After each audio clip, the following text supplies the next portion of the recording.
We have new data this morning in the jobs sector. Initial unemployment claims for last week show that 199,000 Americans filed for jobless benefits for the first time. That's actually down slightly from the week before. Those final numbers of the year come amid concerns of a softening labor market, with the unemployment rate steadily ticking up, reaching 4.6% last month. That's the highest in 4 years. Let's bring in Ron Insana, senior analyst for CNBC. Ron, we just got these new weekly jobless numbers. What do they signal to you? I'm not sure, Ariel. They were actually a departure from numbers we've seen in recent weeks, and even the continuing claims for long-term unemployed fell rather notably. So it seems curious to me. It might be statistical noise. As you said, the unemployment rate over the last several months has risen to 4.6%.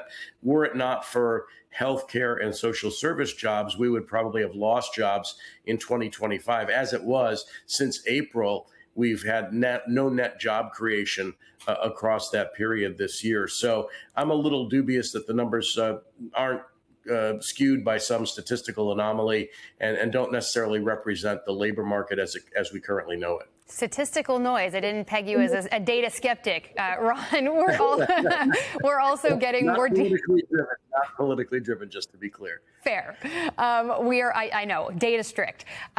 We are getting more details about the Fed's most recent meeting over rate cuts. It seems like the meeting via the minutes show that there was more disagreement than we previously knew about in that decision to cut the rates. So there could also be a big split moving forward about what to do in the future. What factors are contributing to this big divide internally, and what could that mean in 2026?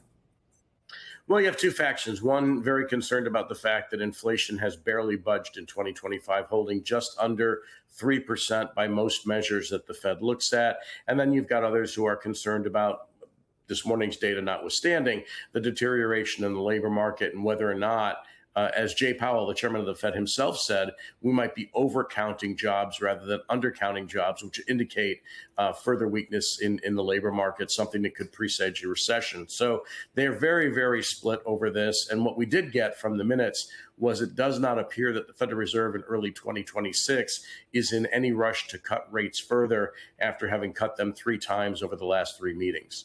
We're also expecting a new Fed chair in the new year. Jerome Powell's tenure will come to a close, many predicting it could be Kevin Hassett, one of the president's closest economic advisors. How much could the new head of the Fed sway these decisions, and what could that look like for the American people? So it really depends on a couple of things. Number one, will Lisa Cook, who President Trump tried to fire, be removed from office in January? Will Jay Powell, after May, stay on as a Federal Reserve governor, which he's entitled to do for another 2 years? If not, will that allow President Trump to nominate a majority of Federal Reserve governors to the board and then basically hold sway over interest rate policy and who gets to run the various Federal Reserve districts across the country, and that could have further influence on the direction of interest rates. Kevin Hassett himself has suggested he would like to see rates dramatically lower, which from an economic perspective can be quite dangerous if inflation doesn't come down. If you push the short-term interest rate below the inflation rate, that becomes inflationary in and of itself. And so this may very well be the critical issue, geopolitics and other issues being very important, but the critical issue for financial markets and the economy in 2026. An inflection point. I don't think any of us could have predicted we'd talk about the Fed as much as we have in 2025. We'll see if that persists in 2026. I've been doing it for a long time, and this is all we've talked about since 1984. Fair enough. We're in the CNBC headquarters here for the holidays, so it makes a lot of sense. Ron Insana, thank you so much. Happy New Year.